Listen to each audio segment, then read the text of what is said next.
Now, at this time, the attorneys are going to give their opening statement.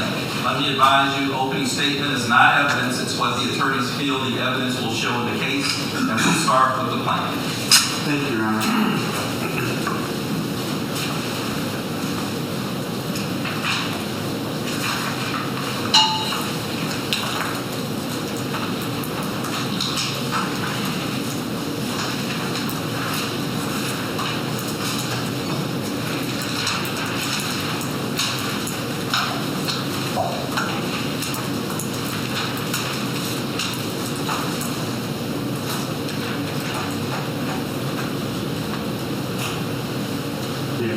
You may begin. Counsel, good morning, ladies and gentlemen of the jury. The first safety rule for backing a car is that a driver is required to look behind him when backing his car to prevent colliding into another car or person who may be behind them to protect them from being injured. And if they do not, and as a result hurt someone, the driver is responsible for the harm. Now let me tell you what happened in this case. On June 6, 2007, Dr. Baptiste was driving his car in the parking lot. The exit at the parking lot is designed for a right turn only. Dr. Baptiste turned his car towards the left instead of the right. His left driver's tire went up onto a raised concrete median. It's sort of shaped like a triangle. Then his right tire went up onto the raised concrete median. Then both tires went over the median, across the concrete median, and his vehicle was straddling the concrete median. Mr. Baptiste applies his brakes and he stops his car. Mr. Baptiste moves his hand from the steering wheel to the gear shift. Mr. Baptiste's car is a front-wheel drive vehicle. Mr. Baptiste shifts the car into reverse. He moves his foot from the brake to the accelerator.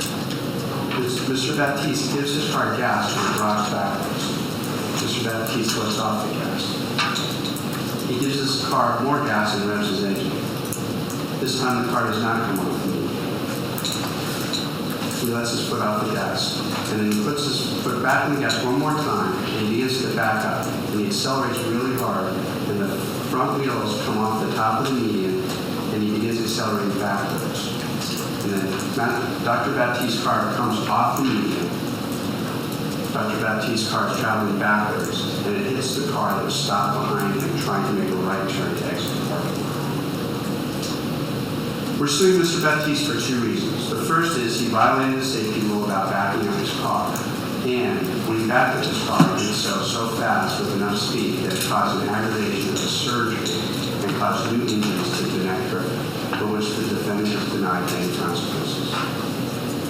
The witnesses I expect you to hear from are our treating doctors, Dr. Raymond Freeway, Dr. Brian James, and Dr. Schubert. Before we came to trial, a few things had to be determined. So I asked Dr. James and Dr. Schubert if Danette Griffith's pre-existing injuries made her more easily injured in a collision, even without much property damage. And Dr. Freeway will tell us that because she had a prior neck fusion, the prior injuries made her a very delicate person, and that the fusion is strong, but it causes more stress above and below the part that's frozen. And this puts her at risk from some type of trauma. I asked Dr. James about her prior surgery being a risk factor to make Mrs. Griffith more susceptible to injury, and he'll tell you that yes, that is one of the reasons that she has a bone. Another issue regarding this case is the treatment she received, and whether they've helped her or kept her stable from getting worse. Now, your verdict form at the end will ask how much money you will allow in your verdict. And to figure that out, you can take nothing into account except the harms and losses, nothing else. So Mr. Fisher, the defense attorney, agrees, and at the end, Judge Williams will tell you that it's the law. The harms and losses, everything else is outside the box. So all we're looking at is the harms and losses in the box. So I need to show you these harms and losses and how severe they are. And I'm not showing you the harms and losses for sympathy, because sympathy is outside the box. Only the harms and losses are in the box. Sympathy is not something that you're supposed to use or should not use to practice. Now you can feel sympathy, you can experience it, but that's not part of what goes in the box. So during the trial, here's what you're going to hear a little bit about the harms and losses. You're going to hear that before this collision, Danette Griffith was a very hardworking, active person. She lived a very healthy, normal life.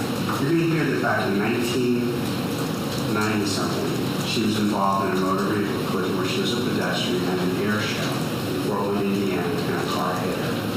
She had injured her Achilles tendon when the car was leaving the air show and hit her, or was coming in and hit her, and she got injured. And ultimately, she got surgery by Dr. Shugart in Fort Wayne, Indiana, and he fused her neck. After that surgery in the 1990s, she lived a very healthy, active lifestyle, riding motorcycles. She got a job for Terminix. You're going to hear from some of her co-workers and employer at Terminix of what a hard worker she was. You're going to hear that she would crawl through basements, she would crawl in alleys, she was looking for termite damage in homes and buildings. She would measure the building, and she would calculate how much it would cost and how long it would take to do this next job. You're going to hear that she made a good living. However, at the day of the collision, evidence is going to show that she was working for Terminix. And right after the collision, she called her boss, and she took all the steps that her employer told her to take. One of which was to see the workers' compensation documents and treat it in this case. And this is some of those records finding evidence. You're going to find out that eventually the neck injury and the low back injury that she sustained from this crash caused her to work less and less, to require more physical therapy, more medication, until ultimately her condition has continued to decline to the point that she's totally unable. That's going to be one part. Another part of the case is you're going to see, you're going to have evidence from the clerk of court about the medical bills. And I expect these to go into evidence, and these are just the bills, these aren't the evidence. And you're going to see that she's been to the hospital many times, she's been to surgery centers, she's had MRIs, she's had treatments, she's had Botox injections. You're going to find out that the total medical bills in this case are right over $200,000, and that's not including any invasive surgery, just the surgery from the injections that she's given to by her surgeons. You're going to also hear that she's going to need future medical care for the rest of her life, that she needs to get the Botox injections to help her with the neck. She has this condition that is caused by trauma, and there are other possible causes to it, but trauma is the main one. Something that's important is because this is a case that involves injuries before and injuries after, I'm going to help you establish the difference. And the evidence is going to show that before the collision of 2007, Mrs. Griffith had temporary back pain. We're going to find that now it's permanent. Before it would kind of come and go, she's able to climb ladders, do her job, that sort of thing. And now she's not able to work, and she has to wear sort of a brace, called a curl brace around her spine, and the low back is going to stay. You're going to hear that before the motor vehicle collision with her, before she had temporary neck pain, it would irritate her a little bit. She would take Advil, she would do certain things to stretch and exercise, but she could manage and do pretty well. You're going to hear now that it's permanent neck injury, and as a result, she has this condition where it causes her muscles to go into an extreme spasm and rotate her head and cause all kinds of difficult problems. Before this collision, she took no heavy medications. Advil, Tylenol, aspirin, maybe flexeril, really low power medications. You're going to hear that after the crash, that they put her on extremely powerful narcotic medications. She takes morphine now, and before she took Dilaudid. And you're going to hear that Dilaudid is a synthetic morphine, and that it's 5 times more powerful than morphine. And you're going to hear from Dr. James that when he saw her, you're going to hear Dr. James is a pain management doctor. He's going to explain to you that he did not like her taking Dilaudid. And he very carefully weaned her off Dilaudid, stopped her from taking Dilaudid. And over his care and treatment over the past couple of years, he's been able to reduce the amount of morphine that she takes to a very low level. You're also going to find out that these narcotics are the best form of treatment. You're also going to hear that Dr. James, who's a pain management doctor, fellowship trained anesthesiologist, and only does pain management, that he's taken Mrs. Griffith to surgery about 4 or 5 times, and they do what's called an epidural steroid injection, where they take a very long needle, and they look at the needle under X-ray live, like a TV screen, and they put the needle in the spine very carefully, and they get into the thecal sac around it, and they inject kind of a Novocaine type of medication and then a steroid to help reduce the inflammation of the nerves. Because when the nerves swell up or inflame, they swell up, and when they swell up, they bump into the tight spaces in her spine, and that causes a cycle of pain, and it just keeps going around and around. And only by these injections can you break the cycle of pain. And you can feel she has to undergo these shots, a couple times a year when it really gets bad. You're going to hear that before this collision, obviously, Ms. Griffith was driving her car. She was driving for work, doing things. You're going to hear that slowly, as her health is declining, her spine is declining, her neck problems, her stiffness has increased, that she's been less and less able to drive a car. And you're going to see one of the records that's going to go into evidence is that they gave her a driving test to see how she was doing. And about a year ago, they passed, and they said, you're okay to drive. It's kind of interesting that they gave her that test. Unfortunately, as time has gone by, they've taken her driver's license away from her. That's one of the differences before and after. So we talk about aggravation of the pre-existing condition. We're not saying, hey, we're not asking for things about the temporary pain, the temporary back pain, that sort of thing. You're going to find out that before this collision, she was able to go outside and work in her garden and take care of her yard and her pool and her dog. You're going to hear that now she's lost so much mobility. She can't drive. It's very difficult for her to walk. She's somewhat become cut off from her family and her friends. It's very difficult for her to get out and interact with people, which is an important part of her life. You're going to find that before this she had lots of friends and very active social life, and now she's home now. Before this, the evidence is going to show that she went to the store, she cooked her own meals, she did whatever, and now she gets her meals delivered to her by Meals on Wheels. So these are the differences before and after that are important. We're not asking for compensation for the problems that she had before. There's going to be some gray areas in this trial and evidence and certain things where you're not going to be sure whether it's an aggravation or a pre-existing condition or a result. And I submit that when you get to the gray areas, go on the side of caution. Don't worry about it. You can write that off. It's sort of outside the box. If it's an aggravation and it really is worse, it's in the box, and that's what we're here to show you the harms and losses.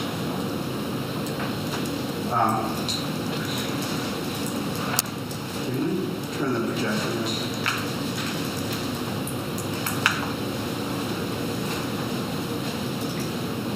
There's going to be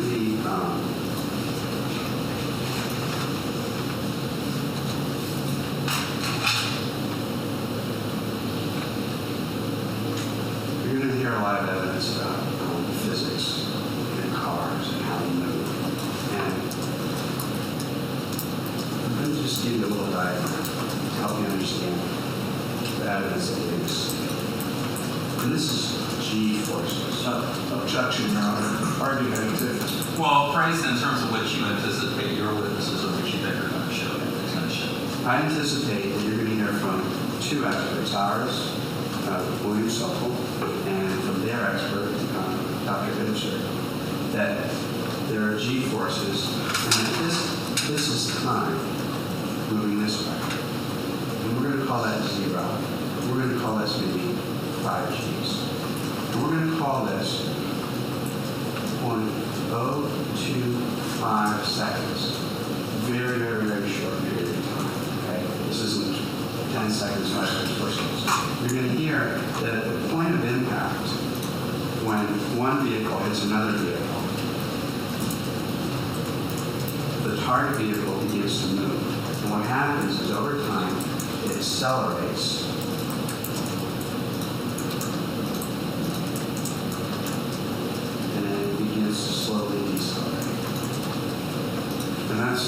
that's because steel and steel, bumper and bumper, metal and metal, the car starts to move. The evidence is also going to show that when a car is hit from the front, I use this, it's kind of difficult to see. This is the car, and this is the occupant. What happens is the car begins to move, but due to the laws of inertia, the occupant stands still. She's sitting in her seat, and the seat's moving under her, but the laws of inertia prevent her from moving. But what happens is the car starts to move far enough that the seat belt, the shoulder blades, grasp her torso, and they begin to accelerate her torso. So what happens is there's a little bit of a delay in time, and then the torso begins to accelerate. And what's interesting is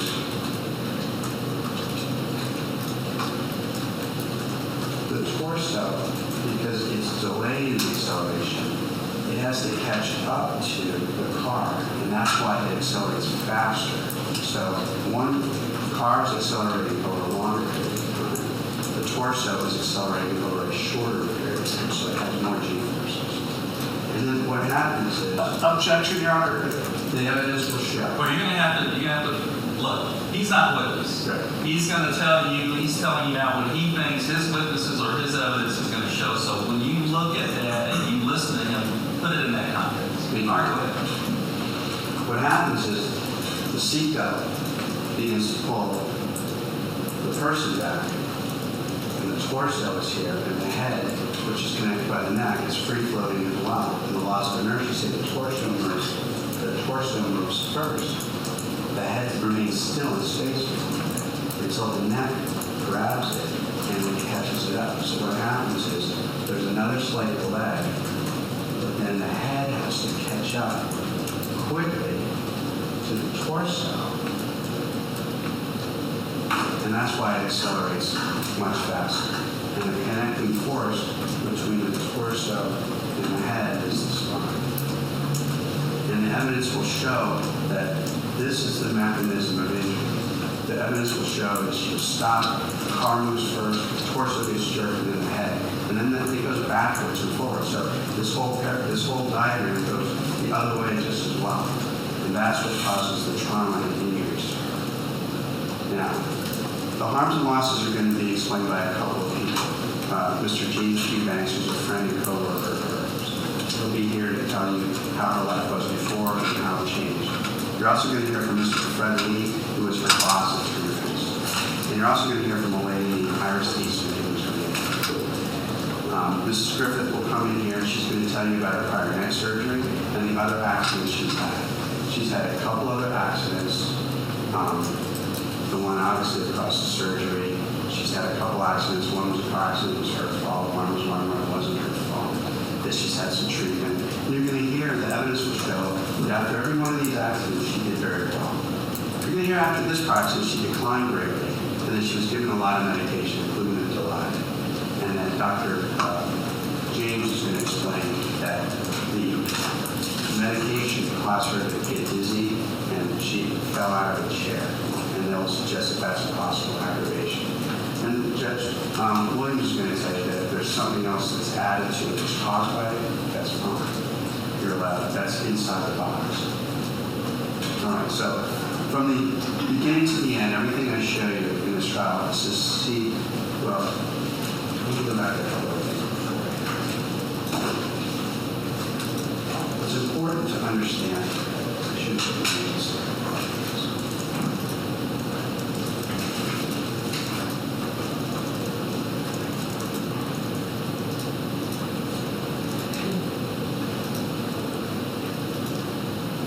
That's a photograph of me, and the evidence is going to show that Mr. Baptiste's front tires are stuck over that yellow line you're looking at there. Here's another picture from a little different angle.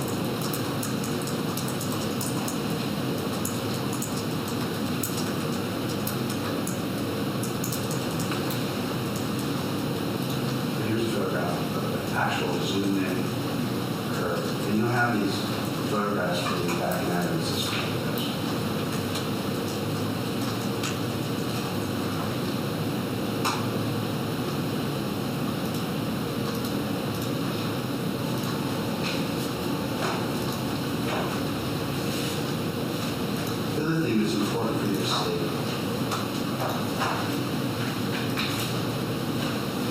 probably see this a lot, are the photographs of the property damage. And they don't really do justice here, I guess. That's the front of the vehicle. And when you get to see the actual photograph post, you can see that there's not much damage. However, the radiator got pushed in, and it was damaged to the point that it was leaking and everything the next day. It wasn't apparent on the crash. There's maybe a little better picture of the damage. It's also important to note that this is the back of Dr. Baptiste. And it shows no damage to his Christ. There's nothing wrong with it. This is evidence that we're putting into evidence so that you can see this and you can measure it and you can make the ultimate decisions on that stuff. So,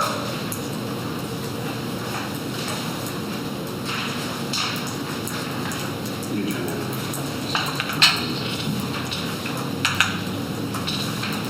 Everything that I show you in the beginnings and the ends to help you understand the harms and losses that are caused by this provision. By the end of the trial, you'll see why this evidence makes this the kind of case in which I have to come back later and ask for an amount of money that right now makes me kind of money. But after the evidence, you'll see why the harms and losses are so bad. Thank you very much for your time. Thank you, John. All right, Dennis. Thank you, Your Honor. May it please support Mr. Powell. Good morning. Thank you for being here. Dr. Baptiste, thanks you. And I would like to start first with talking about this accident which happened back in 2007. And I'm going to show you some photos so that you get an idea of what we're working with here, where the accident happened. This is, can you see this? Okay, very good. This is a scene of the accident. This is where the accident occurred back in June 6, 2007. The evidence does show you that Mr. Baptiste backed into the vehicle that Ms. Griffith was riding. There's never been a dispute about that. The evidence is going to show you that Mr. Baptiste did not get his vehicle stuck on this median here. He intended to cross the street to get some tailoring work done. And when he noticed that when he started to turn left, that he was going the wrong way, he stopped his car and he backed up. Now, how far did he go up onto this median? His tires rolled up onto the median. His left tire rolled up onto this median section a little bit. And that's when he realized, hey, I can't do this. That's what the evidence is going to show you. That's what Dr. Baptiste will tell you. Now, the only people that were there that witnessed this accident, that were parts of this accident, were Dr. Baptiste and Ms. Griffith. You're going to hear testimony from both of them. I think the evidence will show you that the more compelling evidence for you to consider is Dr. Baptiste's testimony that indeed what he did was he rolled up onto slightly the curb and then he realized he had to back up and he backed up. And he's going to testify to you that he backed up a short distance. And he admits that he didn't see her. She was coming trying to get out of the parking lot. By the time he put the car in reverse and he backed up his car, she was there and he backed up into her. It was a short distance that he had to back up to bump into her car.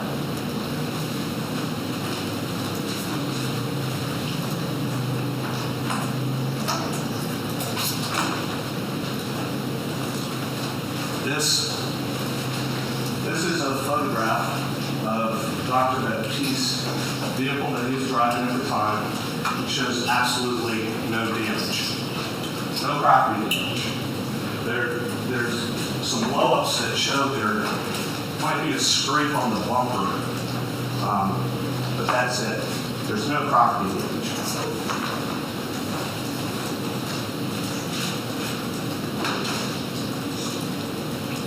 The evidence is going to show through our expert and Dr. Baptiste's testimony that this was indeed a low-impact accident of on the order of 5 miles per hour or less. And that's what the evidence shows through these photographs.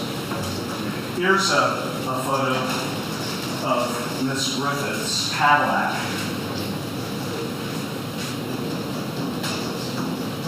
Taken right after the scene, right after the accident, at the scene or near the scene. Now, you're going to hear different testimony from the experts in this case. The accident reconstructionist, Dr. Ipser, is a PhD in accident reconstruction, and he will show you what the actual forces of the impact were that my client's vehicle, when he backed up into Ms. Griffith's car, actually was, what the actual force was on the body. Now, you're going to hear some testimony about there being crush damage to the grill and to the radiator, but the evidence is showing you that there has been no damage from this accident that we're here for to Ms. Griffith's vehicle.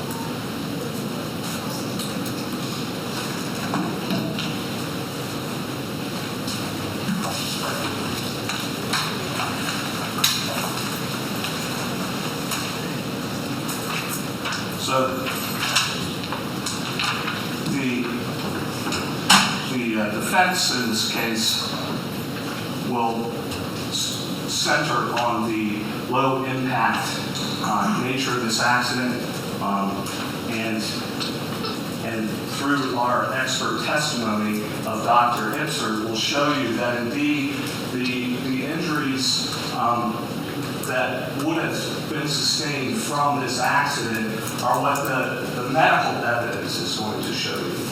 The medical evidence is going to show you that this indeed was a minor exacerbation of a pre-existing condition, myofascial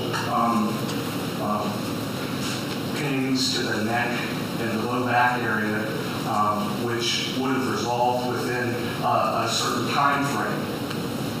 Now, how do we know that? Well, the evidence is going to show you that she treated with her workers' compensation doctor, Dr. Herman, and we deposed Dr. Herman, and you're going to see his video. Dr. Herman examined her several times, and he came up with the opinion that it was a temporary exacerbation of a pre-existing medical condition. By November 20th of 2007, which would be, five months later, he stated that she had made a tremendous recovery. He found no acute disc herniations or major trauma associated with the accident. He found no permanent injury from this accident. Now, we also have a medical expert that you'll hear testimony from, Dr. Harper. Dr. Harper is an orthopedic surgeon.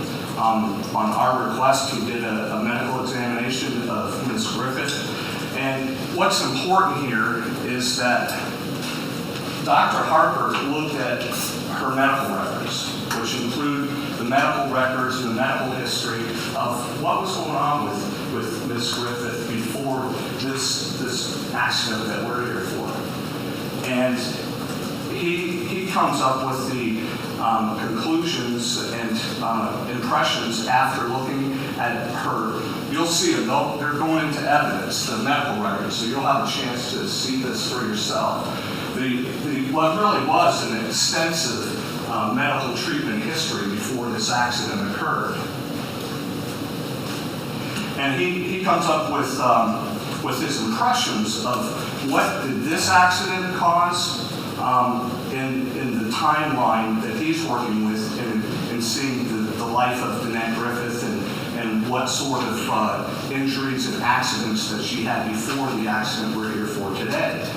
And he put that together with how did she come out from her physical examinations and treatment that he gave her. And Dr. Harper finds no objective evidence of any new permanent injury as a result of this accident. He as well finds that it's and he calls it exacerbation of a pre-existing condition. And now he does find, and I think this goes to Dr. Harper's testimony in an important way. He does find that she does need remedial care. He's not saying that she doesn't need something. The woman needs some help. But the future care and the treatment, the remedial care and treatment, he does not find is a result of this low-impact accident.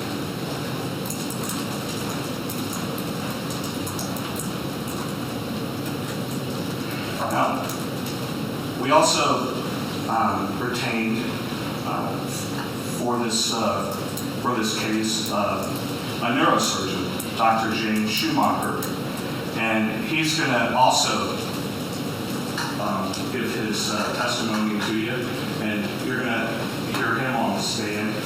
And he as well looked at all of her medical records and all of the history that went on before our accident and after our accident, and he's going to base his opinions on that full medical history. And he's going to base his opinion on the actual physical examination that he gave her as a neurosurgeon. And the evidence is going to show you that Dr. Schumacher's opinion was that she sustained an aggravation of a pre-existing condition, but she did not sustain any objective neurologic deficit. And he will testify that further treatments are not necessary due to this accident.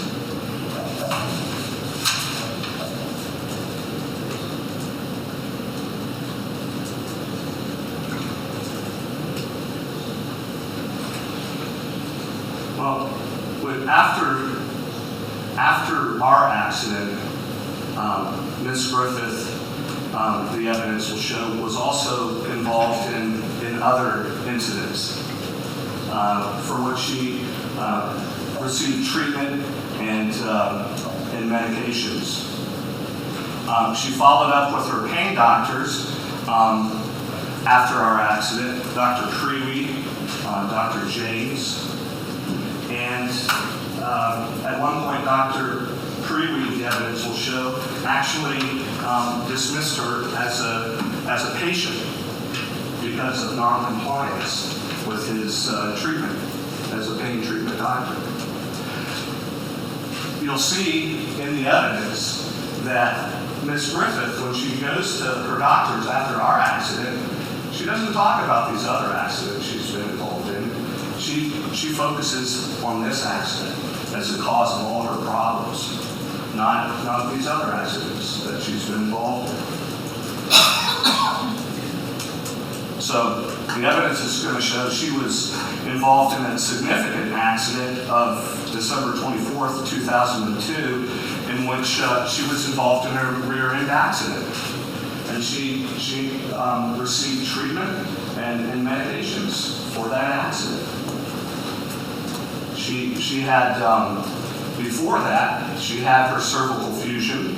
She had her cervical fusion in 2000 after the incident in which she was a pedestrian and was struck by a car. And she ultimately had that cervical fusion with the instrumentation in the year 2000. And she also had a condition before this accident, an injury in which she injured her ankle. It wasn't from the pedestrian incident when she hurt her neck, but she had an incident when she hurt her ankle when she was a bartender in Indiana, and she had ankle surgery before her accident.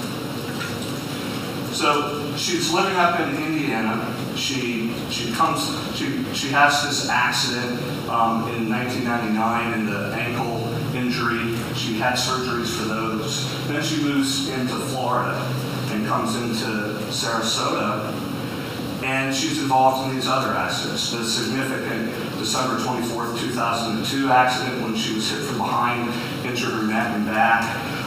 The records will show you there's a lot of medical records in there that show all the MRIs and all the doctor treatment and all of the opinions about what that accident caused. And she was also in a September 27th, 2004 motor vehicle accident in which she rear-ended another vehicle and again was injured. And again had this neck, back problem, ongoing pains, and had the treatment, had the MRIs, had the full workup for that accident.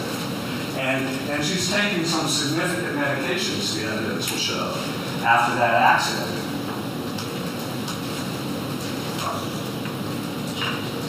The medical records show that she also was involved in a November 28, 2005 slip and fall, for which she went to the doctors for treatment. And then we have our accident. So Miss Griffith indeed had a long history of previous injuries, accidents for which she sustained permanent injuries, from which she received heavy medications and full treatment and workup.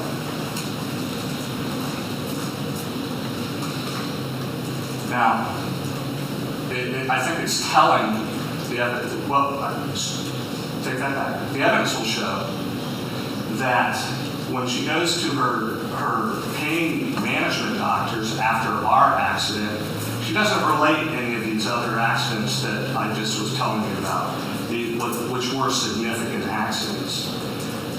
And you'll hear that doctors believe that it's important to take a full history from the patient when they come in and sit down with them and tell them, hey, what's the matter with you? Why do you feel like this? She told the doctors only about this accident. Now, the doctors they'll say, the evidence will show, I think she has her ongoing needs for treatment and has the injuries that I find due to what she tells me. They didn't look at the full big picture, all of the medical records, and they did not, the evidence will show, get a full picture of Miss Griffith. Now, the evidence is also going to show, after her accident, she's had several fall-down accidents. And what happens is the evidence shows is Miss Griffith reports to Sarasota Memorial Hospital in September 14th, 2011, reporting that she tripped and fell. What did they give her there at the ER? Dilaudid. Dilaudid is a heavy-duty narcotic. Before that, August the 30th, 2011, Sarasota Memorial Hospital, she went to the ER claiming that she fell in the bathroom and again was given Dilaudid. November 18th, 2011, she reported to Sarasota Memorial Hospital, and from that accident, or from that incident, she told them that dogs pulled the chair from under her And again, she was given a prescription of Dilaudid.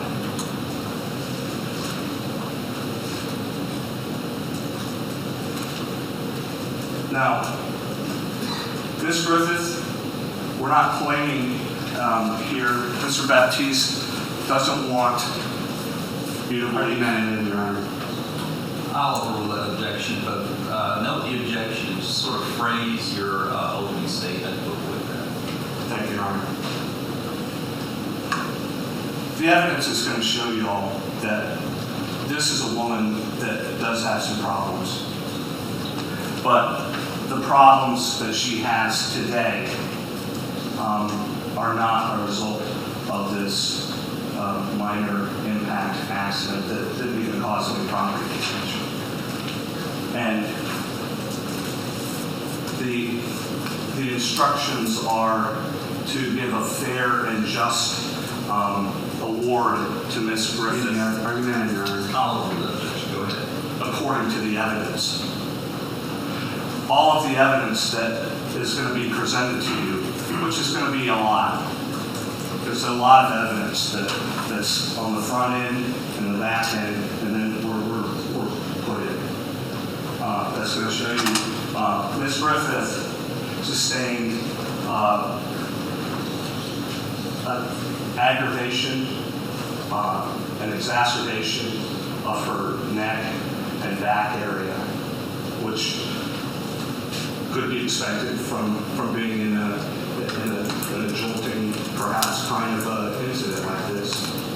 But she did sustain a permanent injury from this accident. And her current treatments, which include the use of morphine and heavy narcotics, are not a result of this accident. The evidence will show.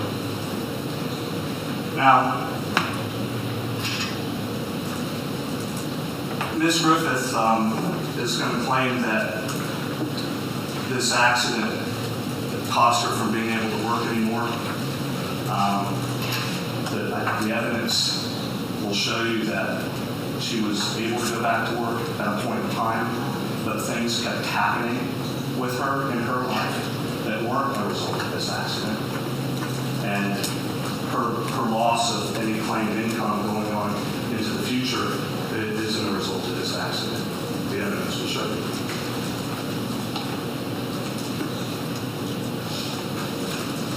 Up until this point in time now, the evidence shows you that she's treating with a licensed social worker.